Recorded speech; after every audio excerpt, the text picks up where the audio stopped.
நண்பர்கள் அனைவருக்கும் வணக்கம். அனைவருக்கும் இனிய மாலை வணக்கம். நாம இப்ப பார்க்க போறது ஒரு முக்கியமான ஒரு டாபிக். என்ன அப்படின்னா, நமது நண்பர்கள் நிறைய பேர் கேட்டுட்டு இருக்கக்கூடிய டாபிக். நம்ம குரூப்ல இந்த டிஸ்கஷன் நிறைய தடவை போயிருக்கு. கவர்மெண்ட் எம்ப்ளாயி ஸ்டாக் மார்க்கெட்ல இன்வெஸ்ட் பண்ணலாமா? First question. கவர்மெண்ட் எம்ப்ளாயிஸ் ஐபிஓல பார்ட்டிசிபேட் பண்ணலாமா? அடுத்தது செகண்ட் கொஸ்டின். இந்த விஷயத்துக்கான ஒரு வீடியோ தான் இது. ரொம்ப பயனுள்ள வீடியோ. கவர்மெண்ட் எம்ப்ளாயிஸ்க்கு என்னென்ன ரெஸ்ட்ரிக்ஷன்லாம் இருக்கு, அவங்க என்ன பண்ணணும், ஸ்டாக் மார்க்கெட்ல அவங்க முதலீடு பண்ணா எவ்வளவு பண்ணலாம், அதுக்கான தரவுகள் என்ன, அதை என்ன மாதிரியான அவங்கள்ட்ட வந்து சொல்லணும் அப்படிங்கிறதுக்கு கவர்மெண்டோட ஆர்டர் காப்பியே நான் வச்சிருக்கேன். நான் கடைசியா வேணா உங்களுக்கு அந்த ஆர்டர் காப்பியை வந்து நம்ம குரூப்ல ஷேர் பண்றேன். கண்டிப்பா இந்த ஆர்டர் காப்பீஸ் உங்களுக்கு ரொம்ப யூஸ்ஃபுல்லா இருக்கும். அது வந்து நம்ம கவர்மெண்ட் எம்ப்ளாயீஸ், நம்மளோட சப்ஸ்கிரைபர் நிறைய பேர் இருக்காங்க. அதே மாதிரி நம்ம குரூப்லயும் நிறைய நண்பர்கள் கவர்மெண்ட் எம்ப்ளாயீஸ் இருக்காங்கன்னு நான் நினைக்கிறேன். அப்படி யாராவது இருந்தீங்கன்னா, கவர்மெண்ட் எம்ப்ளாயீஸ் யாராவது நம்ம குரூப்ல இருந்தீங்கன்னா, நீங்க வந்து மெசேஜ்ல கமெண்ட்ல சொல்லுங்க. ஒன்றும் இது வந்து தப்புன்னு அவங்க எதுவுமே சொல்ல வரல. இந்த வீடியோ கடைசியா பார்க்கும்போது உங்களுக்கே புரியும். கடைசி வரைக்கும் பாருங்க. நிறைய விஷயங்களை நான் இதில் பகிர்ந்துருக்கிறேன் அப்படிங்கிறத நான் சொல்லிக்கிறேன். வாங்க வீடியோக்குள்ள போலாம். நமது சேவிங்ஸ் இன் தமிழ் யூடியூப் சேனல் அப்படிங்கிறது ஒரு எஜுகேஷன் பர்பஸ்க்கான சேனல் தான். இதில் எந்த பங்குகளும் வாங்குங்க அப்படின்னு நம்ம பைக்கால்ஸ்லாம் கொடுக்கறது இல்லை. நானும் செபி ரெஜிஸ்டர் டிப்ஸ் போயிடல. இது பங்கு மற்றும் பங்குச்சந்தை சார்ந்த புரிதலுக்கான ஒரு வீடியோ தான். வாங்க வீடியோக்குள்ள போலாம். நம்ம சேவிங்ஸ் இன் தமிழ்ல வந்து குரூப்பும் இருக்கு. நம்ம டெலிகிராம் குரூப்ல ஜாயின் பண்ணாத நண்பர்கள் ஜாயின் பண்ணுங்க. உங்களோட டவுட்ஸ் எல்லாமே இந்த குரூப்ல ஷேர் பண்ணிக்கலாம். நிறைய அப்டேட்ஸும் உங்களுக்கு இமீடியட்டாக கிடைக்கும். நம்ம சேனலில் நிறைய நண்பர்கள் 40% மேலே நம்ம சேனலை சப்ஸ்கிரைப் பண்ணாமல் நிறைய நண்பர்கள் பார்த்துட்டு இருக்காங்க. அவங்க சப்ஸ்கிரைப் பண்ணது மூலமாக சேனலோட வளர்ச்சிக்கு மிக முக்கியத்துவம் வாய்ந்த ஒரு விஷயமாக இருக்கும். அப்படியே பெல் நோட்டிஃபிகேஷனையும் தட்டி விட்டுட்டு வீடியோ பற்றிய கருத்தை மறக்காமல் பதிவிடுங்க. அது என்ன மாதிரியான கருத்தாக இருந்தாலும் பரவாயில்ல. வீடியோ பற்றிய கருத்து எதுவாக இருந்தாலும் நம்மளோட சேனலோட வளர்ச்சிக்கு உங்களால் முடிந்த விஷயமாக தான் நான் அதை பார்க்குறேன். கண்டிப்பாக நீங்கள் அந்த மாதிரியான விஷயங்களை ஷேர் பண்ணுங்கள், கமெண்ட்ஸில் சொல்லுங்கள். வாங்க நம்ம ஃபர்ஸ்ட் நம்ம பார்க்க போற ஒரு விஷயம் என்ன அப்படின்னா, the restriction of government employees. அவங்க என்ன பண்றாங்க, அவங்க வந்து செக்ஷன் 16 படி central civil service conduct rules வந்து என்ன சொல்லுது அப்படிங்கிறத பத்தி தான் பார்க்க போறோம். இது வந்து சென்ட்ரல் கவர்மெண்ட் மட்டும் இல்ல, ஸ்டேட் கவர்மெண்ட் எம்ப்ளாயிஸ்க்கும் பொருந்தும். அது ஸ்டேட் கவர்மெண்டா இருந்தாலும், சென்ட்ரல் கவர்மெண்டா இருக்கட்டும், யூனியன் டெரிட்டரியில் ஒர்க் பண்றாங்க யாரா இருந்தாலும் அவங்களுக்கு ஃபர்ஸ்ட் சொல்லக்கூடிய விஷயம், ஸ்டாக் மார்க்கெட்ல ஸ்பெகுலேட் பண்ணாதீங்க. ஸ்பெகுலேட் மீன்ஸ் என்னன்னா, வாங்கி இமிடியேட்டா விற்கக்கூடிய ட்ரேடிங் பண்ணாதீங்க. ஆப்ஷன் ட்ரேடிங் இந்த மாதிரியான விஷயங்கள்ல பார்ட்டிசிபேட் பண்ணாதீங்க அப்படிங்கறத அவங்க ஃபர்ஸ்ட் சொல்லக்கூடிய விஷயம். அது வந்து ஒரு பெரிய ஸ்பெகுலேஷன் அப்படிங்கிறதுக்கு அவங்க என்னென்னலாம் வரைமுறையெல்லாம் கொடுத்துருக்காங்க அதையும் நான் காமிக்கிறேன். கமாடிட்டி ட்ரேடிங்கா இருக்கட்டும், எந்த விதமான ட்ரேடிங்குமே கவர்மெண்ட் எம்ப்ளாயிஸ் பண்ணக்கூடாது அப்படின்றத அவங்க தெளிவா சொல்றாங்க.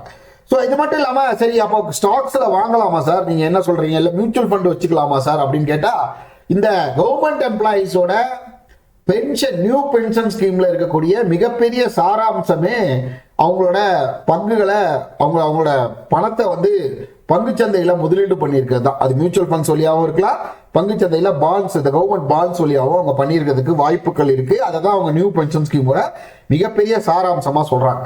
ஸோ அது மட்டும் இல்லாமல் இந்த நியூ கவர்மெண்ட் எம்ப்ளாயிஸ் எல்லாமே இந்த நியூ பென்ஷன் ஸ்கீம்ல அவங்களோட முதலீடுகள் வளர்க்கவும் ஆரம்பிச்சிட்டாங்க. அதையெல்லாம் எம்ப்ளாயிஸ்க்கு கொஞ்சம் அவங்களுக்கு இந்த ஸ்டாக் மார்க்கெட்டை பத்தி கொஞ்சமா அவேர்னஸ் வந்தவுடனே அவங்களும் நிறைய முதலீடு பண்ண ஆரம்பிக்கிறாங்க.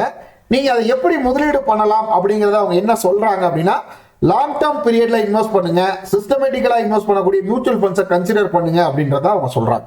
சரி, இதை வந்து நான் எவ்வளவு முதலீடு பண்ணலாம்னு ஒரு கொஸ்டின் இருக்கும் இல்லையா, அதுதான் அடுத்த கொஸ்டின்.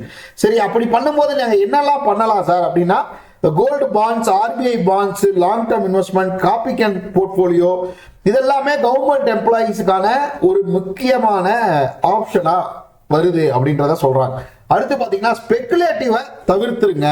அது இன்ட்ராடே பண்ணாலும் சரி, ஆப்ஷன் ட்ரேட் பண்ணாலும் சரி, எதுவுமே பண்ணக்கூடாது அப்படின்னு சொல்றாங்க. அடுத்து நம்ம வரக்கூட முக்கியமான ஒரு question, can government employees invest in ஐபிஓல பார்ட்டிசிபேட் பண்ணலாமா? தாராளமா பார்ட்டிசிபேட் பண்ணலாம். ஆனா பிரைஸ் பிக்சிங் ப்ராசஸ்னு ஒன்று இருக்கு இல்லைங்களா, அந்த பர்டிகுலர் ஐபிஓட பிரைஸ் பிக்சிங் ப்ராசஸ்ல அவங்க இன்வால்வ் ஆகக்கூடாது. எம்ப்ளாயிஸ் ரிலேட்டிவ் பிரைஸ் பிக்சிங் ப்ராசஸ்ல கவர்மெண்ட் எம்ப்ளாயிஸோட ரிலேட்டிவ்ஸ் கூட அதில் வந்து இன்வால்வ் ஆகக்கூடாது. ஆனா ஐபிஓல தாராளமா கவர்மெண்ட் எம்ப்ளாயிஸ் பார்ட்டிசிபேட் பண்ணலாம் அப்படிங்கிறத சொல்லியிருக்காங்க. சரி, இப்போ நான் ஃபர்ஸ்ட் 2 விஷயங்களை காட்ட போறேன். இது வந்து கவர்மெண்ட் எம்ப்ளாயிஸ் கொடுத்த ஆர்டர், ஆஃபீஸ் மெமரண்டம் தான் இது, வேற ஒன்றும் கிடையாது. இது வந்து ஃபர்ஸ்ட் வந்து ஒரு மெமரண்டம்ல என்ன சொல்லியிருக்காங்க, இது வந்து 2019 பாத்தீங்கன்னா உங்களுக்கு தெரியும், the Government of India, Ministry of Postal, Public Grievance and Pension Department, Personal Training and Establishment Man இது சொல்லியிருக்காங்க.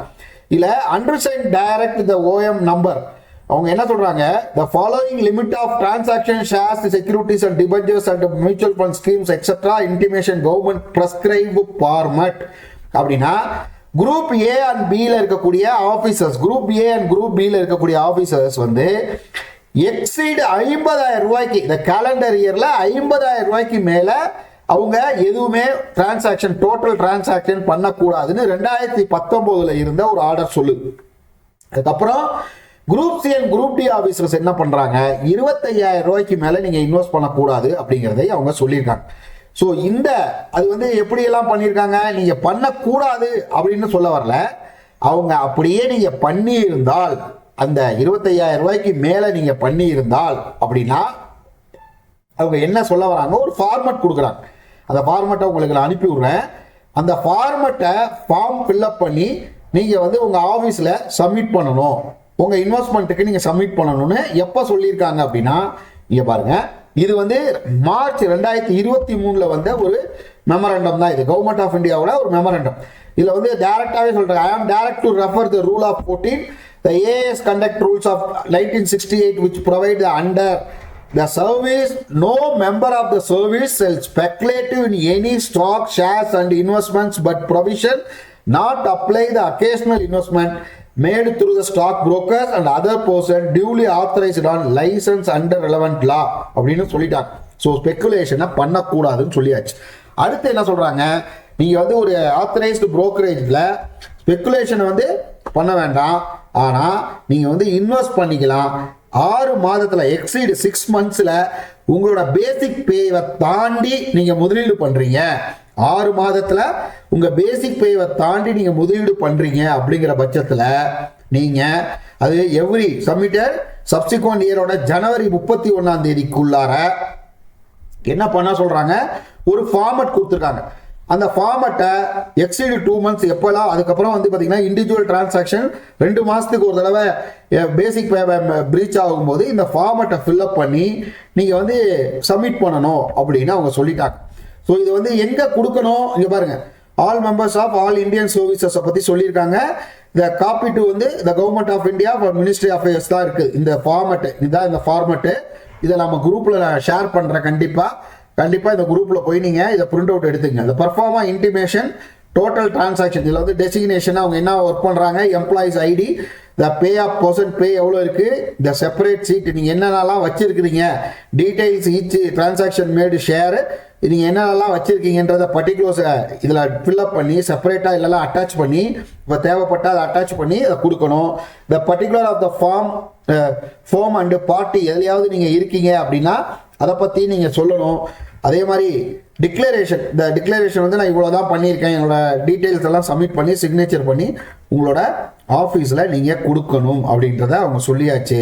ஸோ இதுதான் அவங்க என்ன சொல்ல வராங்க, கன்க்ளூஷன் என்ன அப்படின்னா, நீங்கள் பண்ணலாம் 6 மாதத்துக்குள்ளார, 6 மாதத்தில் உங்களோட பேசிக் பேயை தாண்டி உங்களோட முதலீடு எக்ஸீட் ஆகும்போது, ஒவ்வொரு 6 மாதத்துக்குள்ளார பேசிக் பே எக்ஸீட் ஆகும்போது ஜனவரி 31 ஒவ்வொரு ஜனவரி சப்சிக்வெண்ட் இயரும் நீங்கள் வந்து இந்த பெர்ஃபார்மாவை சப்மிட் பண்ணணும். இல்லை அது நடுவுலேயே நீங்கள் இண்டிவிஜுவல் டிரான்சாக்ஷன் ஏதாவது பண்ணி 2 monthsல அது ஆயிடுச்சுனாலும் திருப்பி நீங்கள் இந்த ஃபார்மட்டை ஃபில்அப் பண்ணி நீங்கள் அதை வந்து சப்மிட் பண்ணுங்க அப்படின்னு தான் சொல்லியிருக்காங்க. பங்குச்சந்தையில் ஸ்பெகுலேஷன் பண்ணக்கூடாது அப்படின்றத சொல்லியிருக்காங்க. நீங்கள் லாங் டேர்ம் இன்வெஸ்ட் பண்ணலாம். இதே வந்து காஃபி கேன் போர்ட்ஃபோலியோ மாதிரியான விஷயங்கள் லாங் டேர்மில் வச்சுக்கலாம். அதுக்கப்புறம் வந்து மியூச்சுவல் ஃபண்ட்ஸ் வச்சுக்கலாம், ஆர்பிஐயோட பாண்ட்ஸ் வச்சுக்கலாம் அப்படின்றத அவங்களே சொல்லியிருக்காங்க. ஸோ இந்த விஷயம் உங்களுக்கு பயனுள்ளதாக இருக்கும் அப்படின்னு நம்புகிறேன். இதில் இன்னும் வேறு ஏதாவது டீட்டெயில் இருந்தாலும் எனக்கு சொல்லுங்கள்.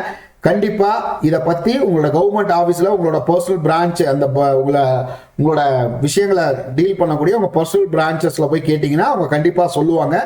வேறு ஏதாவது டவுட் இருந்தாலும் எனக்கு கமெண்ட்டில் சொல்லுங்கள். இந்த வீடியோ உங்களுக்கு பயனுள்ளதாக இருக்கும் அப்படின்னு நம்புகிறேன் நான்.